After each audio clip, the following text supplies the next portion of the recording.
Ash Creek, Wyoming Territory, 1887. The wind whistled through the gaps in the wooden planks, dry and sharp after a cruel winter. The main street was unusually quiet. Not the quiet of peace. It was the quiet of those holding their breath, awaiting judgment. 3 newly made pine coffins lay exposed in front of the carpenter's shop.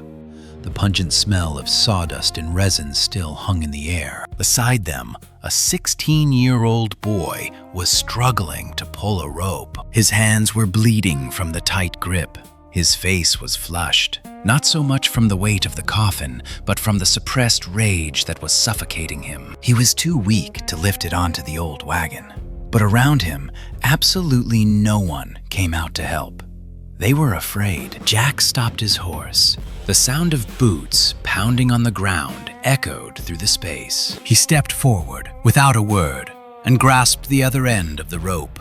The coffin slid heavily onto the wagon. These coffins? For whom?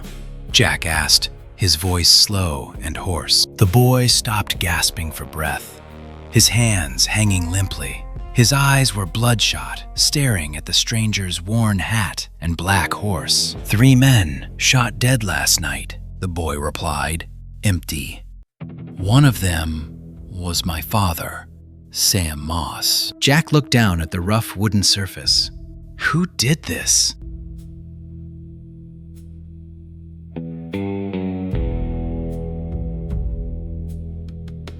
The wind swept through the eaves. The surrounding space seemed to freeze. They say he wore a dark cloak. He rode a gray horse with a white stripe on its forehead.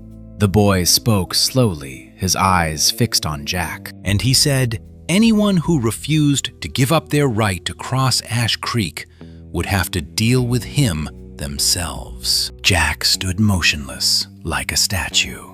He had never set foot in this town before this morning. What's his name? Jack asked, though a terrible premonition was beginning to form in his chest. The boy clenched his fist. Jack Rane. A name. His own name. On the lips of a child who had just lost his father. A legend stolen and turned into a blood-stained blade. No anger erupted. Only a heavy, leaden silence weighed down his chest. The 16-year-old boy took a step forward. The distance between the man who had lost everything and the one bearing the name of death was now only a breath. If you are that man, the real one, the boy whispered, his hand unconsciously reaching for the gun butt hidden under his coat, then who used your name to kill my father? Boot Hill. The dry earth swirled in gusts of wind. Jack hadn't left. He held the dirt-covered shovel, scooping up chunks of earth and rocks to fill the hole that a 16-year-old boy couldn't possibly make on his own. The slow sound of horse hooves echoed from the top of the hill. A figure appeared, cutting across the dazzling white midday sky. It was a woman. Her dress was covered in the reddish dust of Ash Creek. Her hands bore the deep marks of the rains, smelling of leather and dry grass from her days on the farm. She didn't cry. In the Wild West, tears do not soften the earth, and certainly do not bring the dead back. Her grief had solidified into a cruel discipline. She walked to the newly filled grave. Her gaze swept over her trembling younger brother, then fixed on the stranger holding the shovel. A chill ran down her spine. They shot him for a piece of paper, she said, her voice sharp. A document ceding passage across Ash Creek to Pierce Crowe. The man who pulled the trigger wore a dark cloak.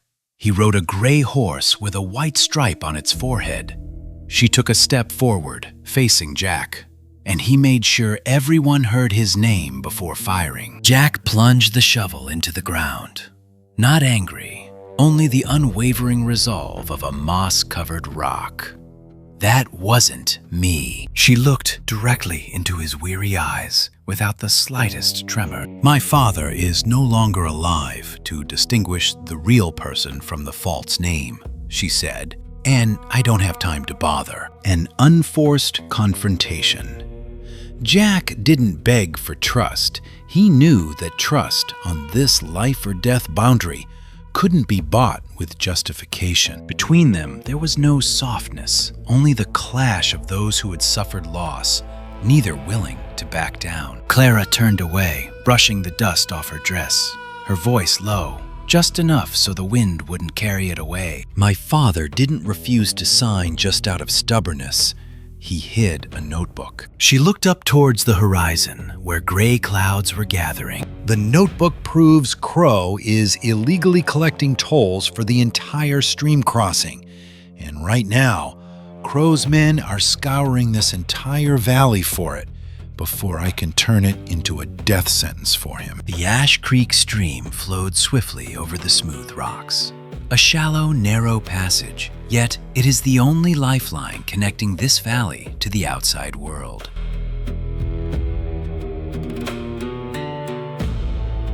Today, that umbilical cord has been tied. Freshly felled pine stakes are driven deep into the stream bed.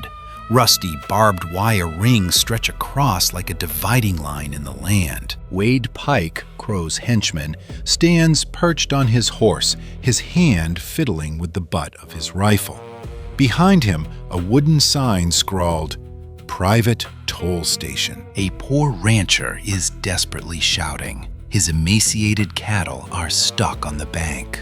If he is 3 days late in reaching the collection point on the main road, his hay loan will expire. He will lose everything. Clara emerges from behind the crowd. No guns, no hesitation.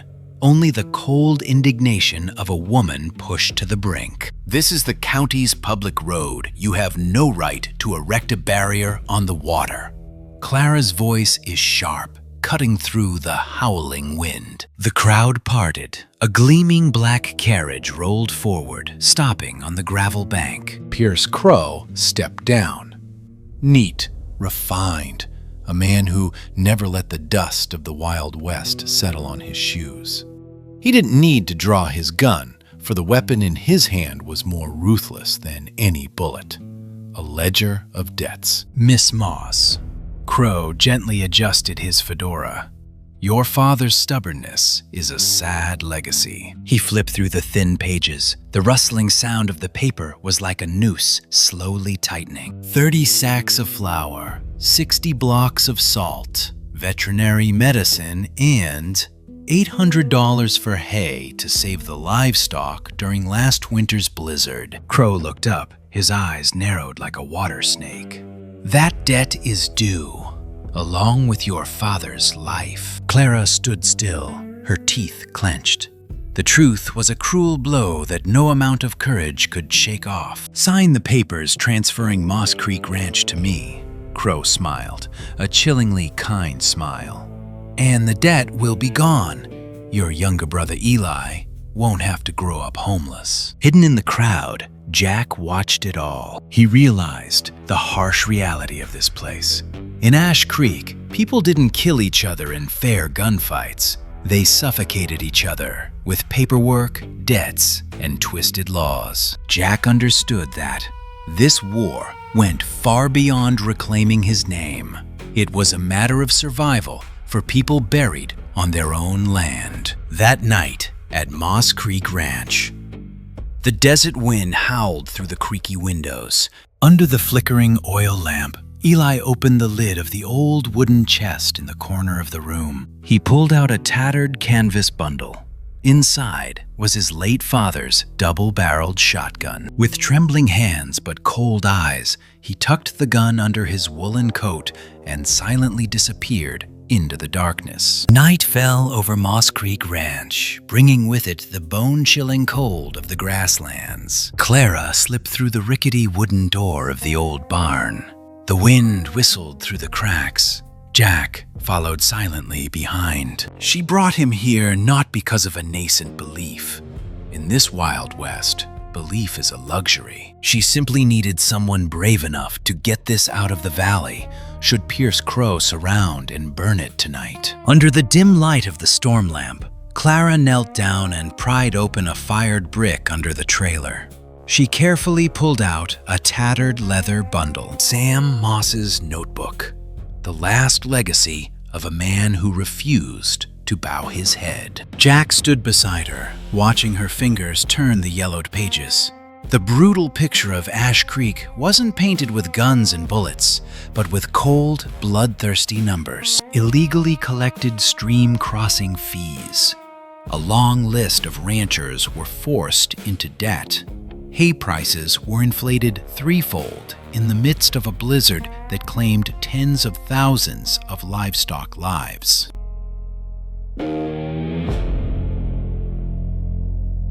And a tattered planning map, living proof that Ash Creek Ford was a public road before Crowe interfered. Jack looked up at Clara.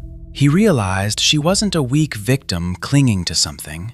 She held her father's memory, wielding the sword of justice in black and white. And Clara, glancing at the man beside her, saw that he wasn't staring blankly. Jack could read papers, assess numbers, and silently contemplate. A gunman doesn't just act with the trigger. Two pieces of loss collided. They weren't gentle, but they began to share an invisible weight. Someone tore a page out. Clara's voice suddenly dropped, breaking the silence. In the middle of the notebook, a jagged edge of paper remained. The page listing the only witness who had heard Crowe threaten Sam Moss was gone. Jack frowned. He reached out and picked up a crumpled piece of paper loosely clipped to the last page. It was a threatening letter left at the scene. Jack's gaze froze.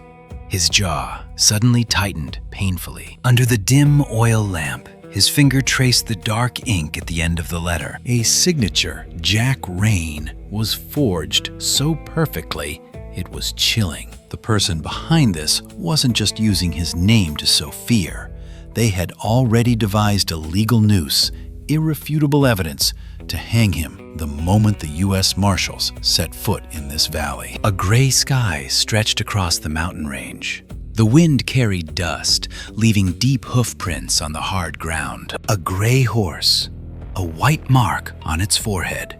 The only clue leading to the ghost was the bullet that struck Sam Moss in the chest. Jack rode ahead, but Clara was the guide. She knew every shallow creek, every sheltered gorge that the cart caravans used to avoid toll booths. In the silence, Jack realized this girl belonged to this land, bound to it as tightly as the red dust clinging to the brim of her hat. They stopped before an abandoned carriage station. The tiled roof was crooked. The empty window frames were like the hollow eyes of a dried corpse. Stepping inside, the cold smell of mold and cigarette butts assaulted his nostrils. The imposter had taken refuge here. Jack used the tip of his shoe to lift a piece of dark cloth caught on a rusty nail. Next, a brass bullet casing rolled under a crack in the wooden planks. The same caliber, the same gunpowder as the bullet that killed Clara's father. On the cracked wooden table, crumpled pieces of paper lay scattered. Clara stepped forward. Her eyes darkened. On those pieces of paper, the name Jack Rane was scribbled over and over again dozens of times. Strokes honed the art of deception. At the bottom was a receipt for alcohol purchased from a nearby town, signed Dylan Rook. The stark truth lay before her eyes. Her father's killer wasn't an anonymous ghost, but a flesh and blood henchman. Rage surged. Clara's hands trembled as she clutched the receipt, her fingertips turning white, ready to tear it to shreds. But she didn't have time to. A rough, calloused hand reached out, gently but firmly covering hers. It was their first touch, not a hint of romance, only the weight of reason pressing against the boundary of losing control. Keep it. Jack's voice was low, hoarse, and steady. Your anger can't be used as evidence in court, Clara. She looked up at him, hating that this man was right.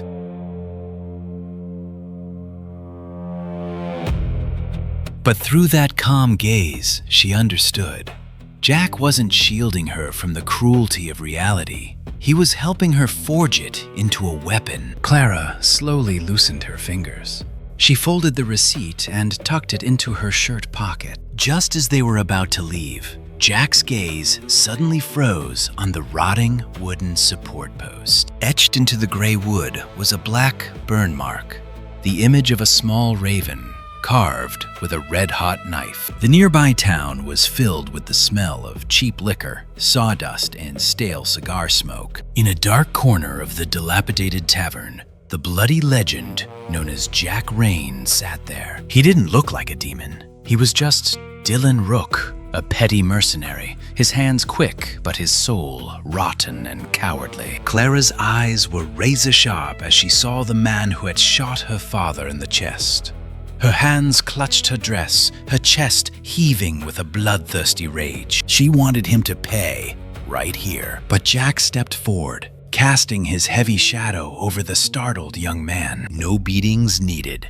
The sheer pressure of his real name shattered Dylan's pathetic facade. He spewed out the truth, each word like a hammer blow to the table. Pierce Crowe had hired him. Wade Pike was the one who had directly led him to Moss Creek Farm that night. That old man didn't die because of the land. Dylan trembled, his eyes filled with panic. He died because he knew too much. Crowe used a series of aliases to collect all the valley's debts. The torn page, irrefutable evidence left behind by Sam Moss, is now safely stored in Pierce Crowe's safe. Everything had been perfectly calculated by Crowe, using the Grim Reaper's name to clear the obstacles, using blood to silence the entire Ash Creek area, and then confidently stepping in to take control of all the vital arteries. Clara stood motionless, her pain transformed into profound bitterness. The real enemy wasn't the young man cowering before her, but the monster in the suit swaggering outside. Killing Dylan now would be a petty consolation. Jack looked at Dylan. For the first time, he realized the cruel paradox of justice. The one most deserving of death right now was the only one who absolutely had to be spared. Dylan Rook's cheap life was the only ticket to Pierce Crowe's gallows. Suddenly, Dylan's voice choked in his throat. His eyes glazed over, fixed on the creaking wooden revolving door. "Wade Pike," Dylan hissed, his face drained of all color. "They followed you two here." The wooden door swung open. Wade Pike entered with 4 gunmen, their dark shadows sweeping across the tavern floor. Their target wasn't just a legendary name standing in their way. They were here to slit the throat of the only witness. The air thickened. The drunken patrons sobered up, recoiling into corners. Jack slowly straightened up, his hand relaxed, resting on his holster. He didn't rush to pull the trigger to show off his deadly speed. He waited for a heartbeat. He gave innocent people a few seconds to get out of the line of fire. But Clara wasn't a weak lady waiting for a man to save her life. The moment Wade Pike's gun was pointed directly at the table, she instinctively reached out and grabbed Dylan by the collar, pulling him tumbling behind the bar with a survival instinct.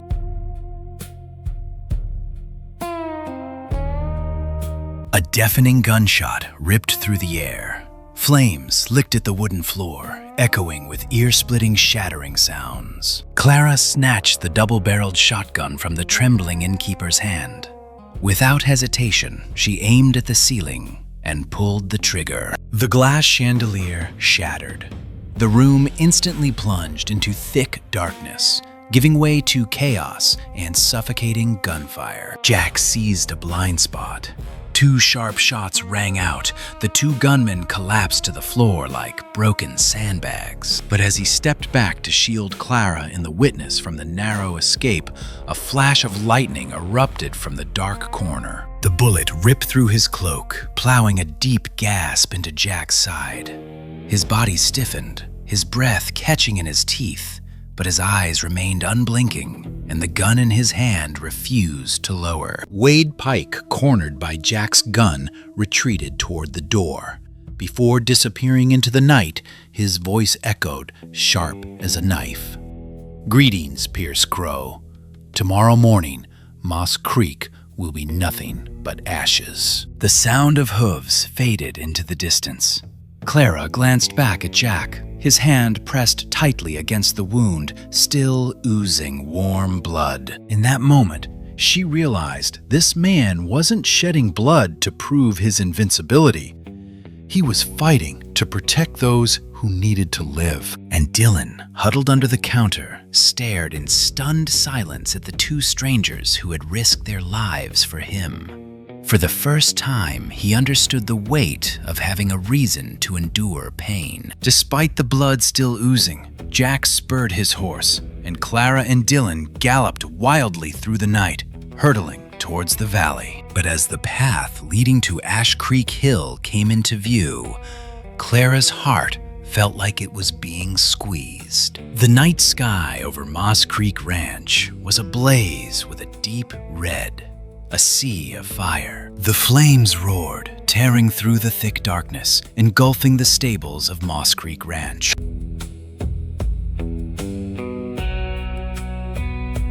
The Wyoming prairie wind whipped through, whipping up thick black smoke and blazing embers that lashed against their faces. Pierce Crowe's henchmen had lit torches to search for the notebook, and now they left behind a raging fury that threatened to incinerate every life in the valley. The horses neighed in panic. Ropes snapped. The dry, brittle pine roof of the stable creaked and threatened to collapse. Clara did not collapse or cry out.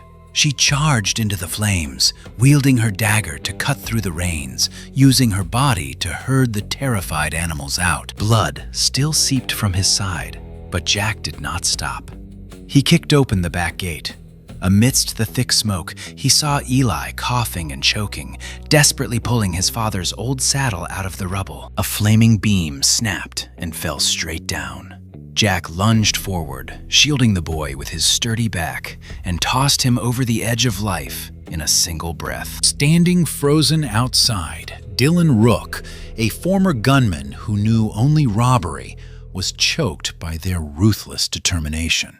For the first time in his life, he carried buckets of muddy water into the fire, toiling not to save his own life. As dawn broke over the gray sky, the flames finally died down. Sam Moss's notebook was safe in its leather cover, but the entire barn containing winter hay had been reduced to ashes. There was no more food for the animals. If the Ash Creek ford stream remained blocked for another few days, the farm would wither and die. Clara sat silently on the charred steps, tearing strips of linen and pouring antiseptic onto Jack's gaping wound. Her hand pressed down firmly, quickly, decisively, and coldly, like a battlefield doctor. There were no romantic touches or sentimental thank yous. He didn't step into the fire to save a frail lady. They had fought together to reclaim this farm from the clutches of death. But the moment Jack put his coat back on, turned his back, and walked away to shoulder his next responsibility, Clara's blood-stained hands began to tremble uncontrollably. Smoke still rose from the embers. Jack frowned slightly, his eyes scanning the messy yard. Eli wasn't there. The 16-year-old boy had vanished into the morning mist, taking his late father's double-barreled rifle with him. A crumpled piece of paper, loosely pinned by a rusty dagger stuck deep in the wooden doorframe. The scrawled handwriting of a child trying to become a killer. Father didn't have a chance to shoot him. I do. Clara snatched the paper away. Her hand clenched so tightly it ached. She turned, grabbing the reins hanging on the fence. She wanted to tear through the fog outside to pull her foolish younger brother back, but a heavy hand stained with coal dust held her shoulder firmly. Jack stood there, as solid as an impenetrable wall. If Eli pulls the trigger and kills Dylan, the only testimony will die with him. Jack's words were steady, cold, devoid of any trace of sorrow. Pierce Crowe will win, and your father will forever be buried in an unmarked grave. Clara's eyes were razor sharp. piercing the weathered face of the man before her. "Put your gun away and think you have the right to lecture my brother about loss?" she snarled, each word breaking with unbearable pain. Jack wasn't angry. His eyes were stained with the ashes of hundreds of lonely expeditions. "There have been people who died just because of my name," he said, his voice hoarse and heavy. "And every time I draw my gun for the wrong reason, that name is taken away, belonging to the devil a little more."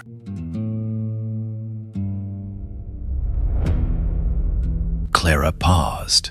The choking pain in her throat slowly eased. She realized that this man's fear wasn't of death, but of violence as the only answer. She pulled her shoulder away from his, slinging the reins over the horse's back.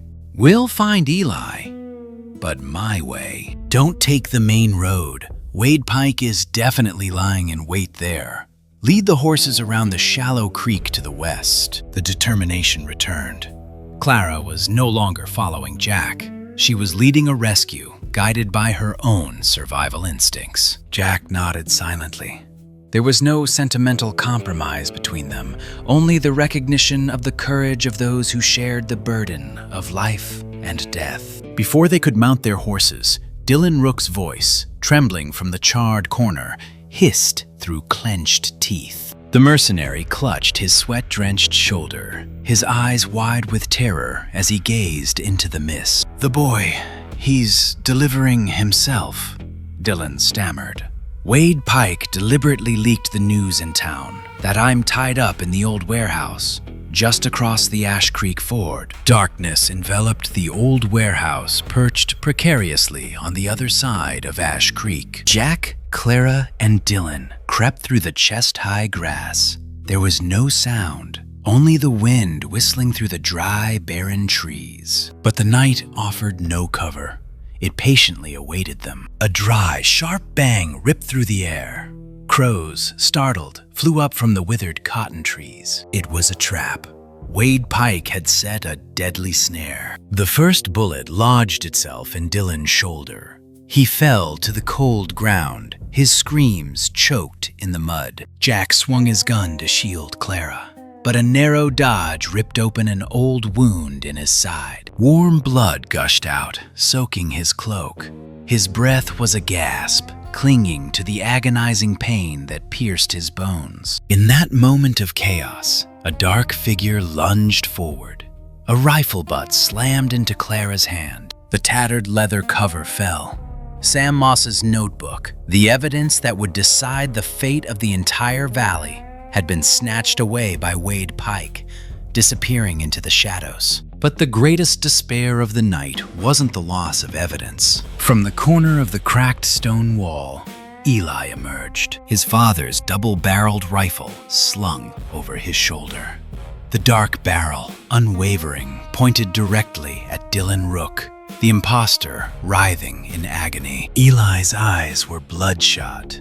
They were no longer the eyes of a fatherless boy, but the hatred of a young beast driven to the brink. He was ready to become a murderer. Without a second's thought, Clara lunged forward, shielding her brother's gun with her own body from the family's enemy. "Get out of the way, Clara!" Eli screamed, tears of resentment streaming down his mud-stained cheeks. Jack leaned against a rock, blood dripping onto the dry grass. He knew that if he took even one step closer, Eli would pull the trigger. Violence lurked, ready to devour this child's soul. "Look me in the eye, Eli!" Clara's voice rang out, not pleading. It was sharp, powerful, and filled with a sky full of sorrow. "If you shoot him tonight, the last person to die for Pierce Crowe will be you."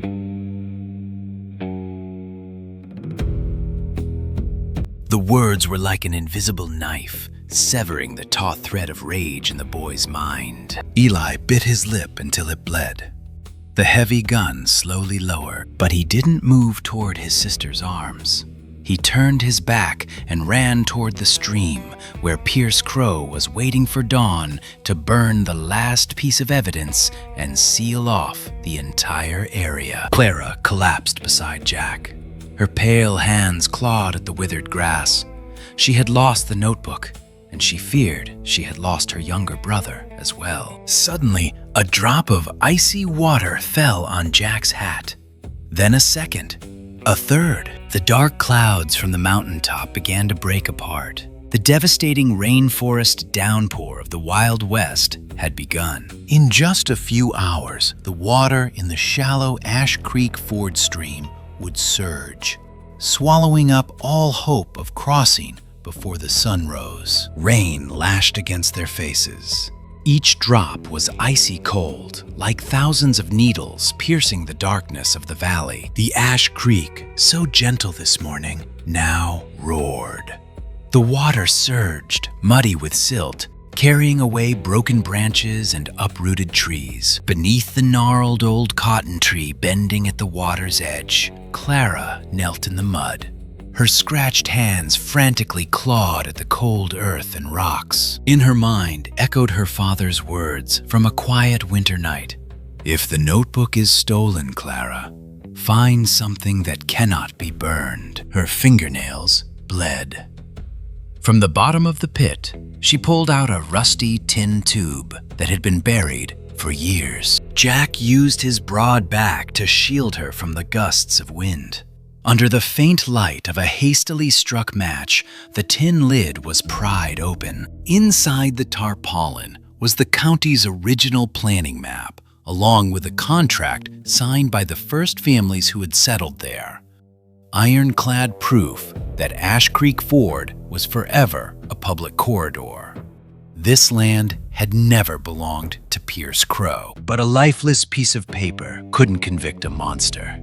It needed Dylan Rook's testimony to create the perfect noose, ending Crowe's reign through federal law. The problem was, the telegraph station was on the other side. If they waited until dawn when the water receded, Crowe would erase all traces, declare his claim, and silently crush Eli's life at the hands of Wade Pike. Clara closed the tin can, her gaze fixed on the old, abandoned truck under the tree. "I'll take the reins," she said, decisively, as if giving an order.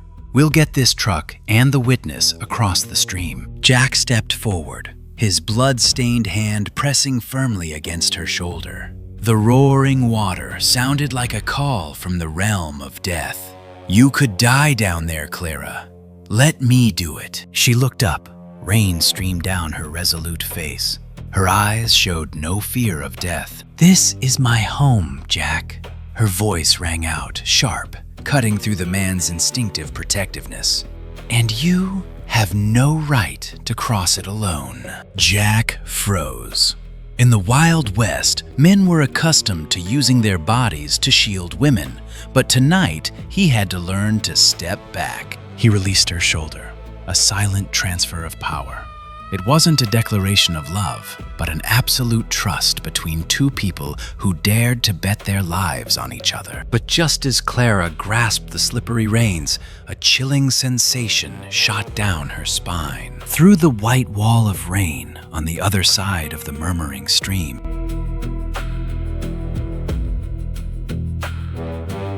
Wade Pike and his henchmen's blazing red storm lanterns suddenly lit up, forming a menacing barrier along the water's edge. They were waiting. The rain roared. Streaks of water lashed through the air like the cruel whips of the Wild West. The massive wagon plunged straight down the swirling waters of Ash Creek Ford.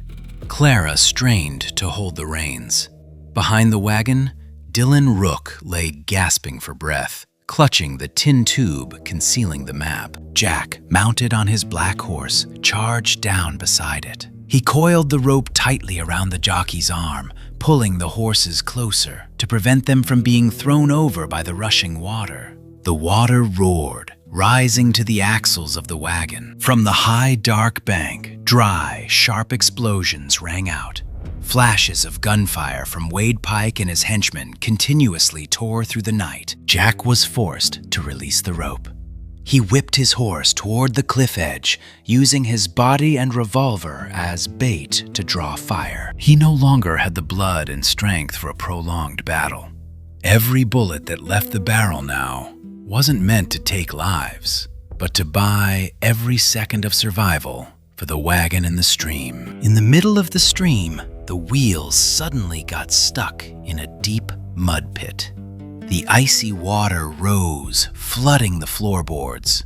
The wagon rocked violently, threatening to capsize. Without hesitation, Clara leaped into the rushing water. She swung her knife, cutting the ropes and kicking the heavy crates into the stream to reduce the load. The shaking caused Dylan Rook to lose his grip. He tumbled out of the wagon, tumbling into the muddy swamp, completely helpless. A flash of lightning streaked across the sky, illuminating a figure on a high mound of earth. Eli, the 16-year-old boy, had caught up. The father's double-barreled gun was slowly raised, aimed directly at the head of the witness who was struggling helplessly in the mud. The ultimate opportunity for revenge had arrived. Just one pull of the trigger, and all resentment would end. Ignoring the icy water that reached up to her waist, Clara screamed, her voice piercing through the thunder. "Eli, my father guarded this waterway so others could live and cross. Don't use your gun to lock my life down." Eli's hands trembled. Anger and pain raged within the child's chest. Then it burst. The gun slowly lowered.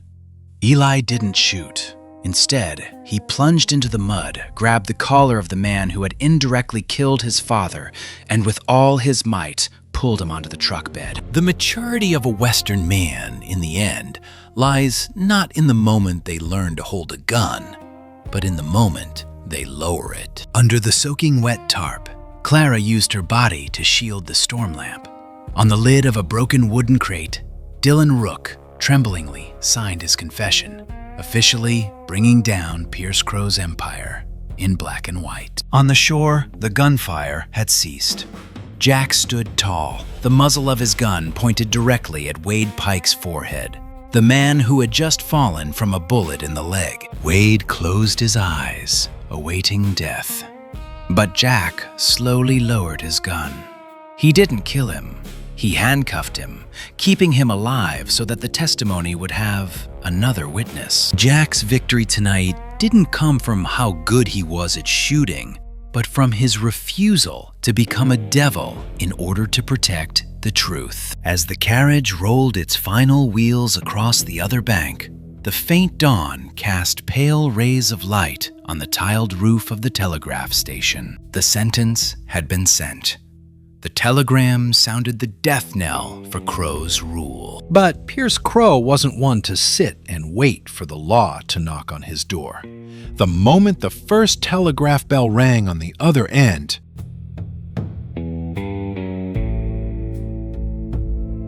in Ash Creek, Crowe hastily grabbed a leather bag stuffed with forged documents and money and, along with his two remaining henchmen, frantically spurred his horse and fled into the early morning mist, leaving behind a valley slowly awakening. Dawn swept its pale rays across the valley, washing away the remnants of a stormy night. The intermittent tapping of the telegraph officially became the death sentence for Pierce Crowe's empire. Federal Justice Service officers arrived. Dylan Rook and Wade Pike were escorted into a horse-drawn carriage. All statements and irrefutable evidence were sealed. Crowe had fled like a stray dog.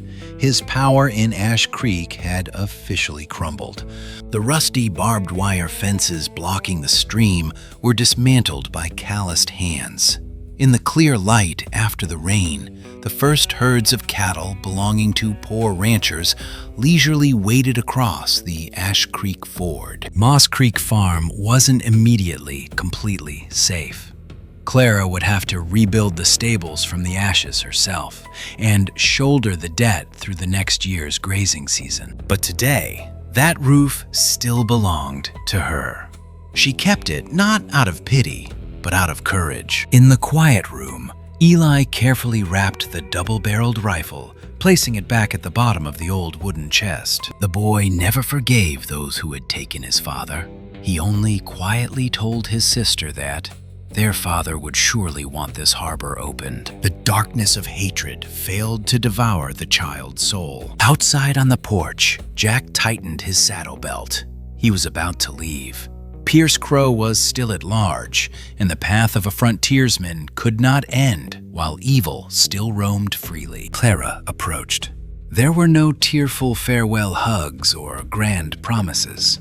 In this harsh Wild West, love was given with respect. She handed him back the blood-stained linen cloth, the one she had used to bandage his wounds the night the farm burned. Next time, Jack Rane returns to Ash Creek. Clara's voice was soft yet sharp, blending with the early morning breeze. I want you to be the one carrying it. Jack took the cloth, tucking it neatly into his breast pocket. A silent gaze spoke volumes. He glanced over Boot Hill, where 3 coffins lay buried in the brown earth. Then he looked down at the now freely flowing water. Jack spurred his horse. His figure slowly drifted towards the sun-drenched horizon, beginning his final hunt. The wooden sign bearing the words Ash Creek swayed gently, creaking softly in the strong wind. For the first time since Sam Moss fell, the people here no longer see that sign as a boundary between exploitation and fear. It's the name of a town, just a reminder of how to stand tall and be a human being. Thank you for lingering with the winds of Ash Creek. One chapter has ended, but Jack Rane's journey through this harsh Wild West is far from over. Pierce Crowe is still at large. Subscribe to the channel so you don't miss the final bullet that seals the villain's fate. See you on the next trip.